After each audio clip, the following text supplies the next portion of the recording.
নমস্কার বন্ধুরা, আশাদের খোঁজে রান্নাঘরে আপনাদের স্বাগত জানাই। আজ আমি রান্না করব আড় মাছ।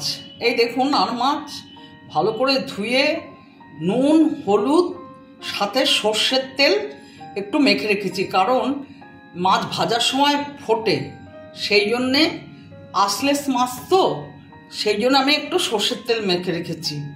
আর তার সঙ্গে উপকরণ নিয়েছি আলু, এখানে নিয়েছি পেঁয়াজ, আদা, কাঁচা লঙ্কা, ধনেপাতা নিয়েছি, হলুদ, জিরের গুঁড়ো, ধনের গুঁড়ো, আর ফোড়নে দেব জিরে আর শুকনো লঙ্কা। আমি এখন গ্যাস অন করে দিয়ে কড়াই বসিয়ে দিয়েছি, মশলাটা পেস্ট করে নেব। কড়াই গরম হয়ে গেছে, সর্ষের তেল দিয়ে দিচ্ছি। মাছ ভাজার জন্য বেশি তেল দেব না, বেশি তেল দিলেই ফাটবে মাছগুলো। আমি ওই জন্য অল্প করে তেল দিয়েছি, ভেজে নেব, তারপরে আবার তেল দেব। গরম হয়ে গেছে, একটু নুন দিয়ে দিচ্ছি তেলে, যাতে মাছটা না ফাটে। অবশ্য কাঁচা সর্ষের তেলও মেখে দিচ্ছি।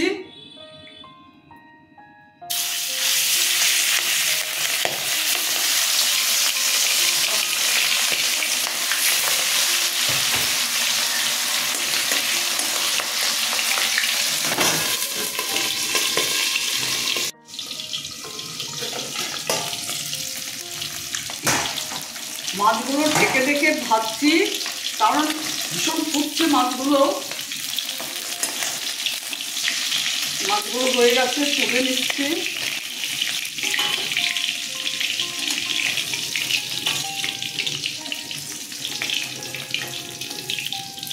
আড় মাছ, বোয়াল মাছ এগুলো তেলে ছাড়লে ভীষণ ফোটে। আবার আমি ছেড়ে দিয়ে ঢেকে দেব।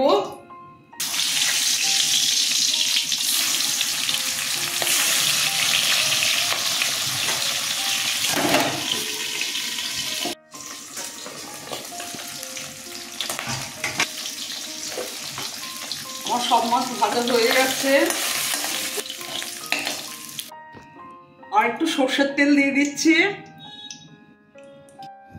শুকনো লঙ্কা দিয়ে দিলাম ফোড়নে, জিরে ফোড়ন দিলাম,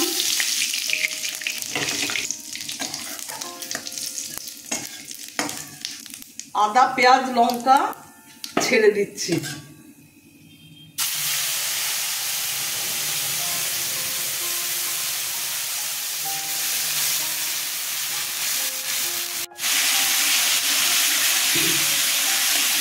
পেঁয়াজটা কষানো হয়ে গেছে।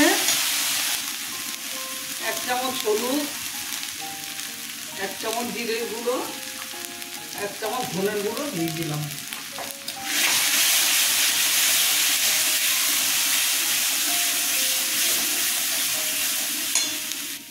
আন্দাজ মতো নুন দিয়ে দিলাম।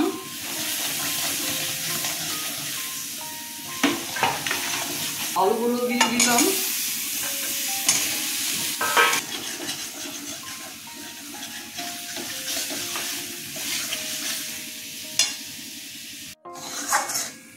কষানো হয়ে গেছে, জল দিয়ে দিচ্ছি।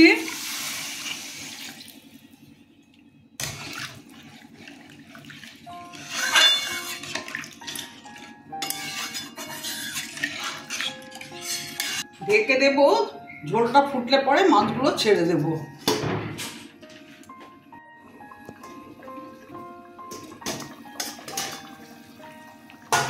ঝোলটা ফুটে গেছে, মাছগুলো ছেড়ে দিচ্ছি।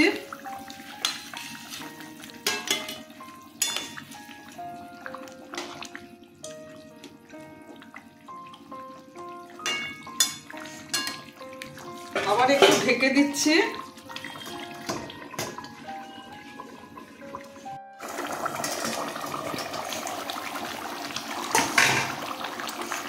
দেখো মাছটা ফুটছে।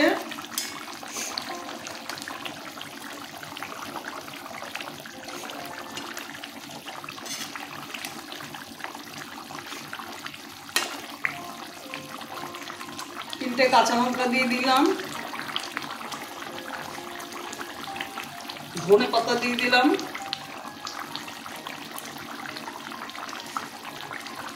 আমি আর মাছের গ্রেভিটা একটু কষা কষা করব,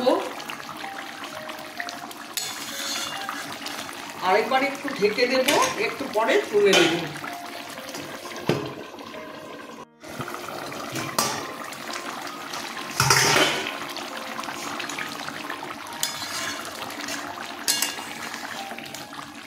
মাছের ঝোলটা প্রায় কমপ্লিট। আমার ভিডিওটা যদি আপনাদের ভালো লেগে থাকে প্লিজ একটা লাইক, শেয়ার, নতুন বন্ধুরা অবশ্যই সাবস্ক্রাইব করে দেবেন, সাথে কমেন্ট দেবেন। আপনারা আর মাছ এইভাবে রান্না করে খেয়ে দেখবেন, আশা করি আপনাদেরও ভালো লাগবে। আপনারা ভালো থাকবেন, সুস্থ থাকবেন। আমার ভিডিওটা দেখার জন্য আপনাদের ধন্যবাদ। আমি এখন গ্যাস অফ করে দিয়ে মিনিট 2 ঢেকে রাখবো, তারপরে সার্ভ করে দেবো।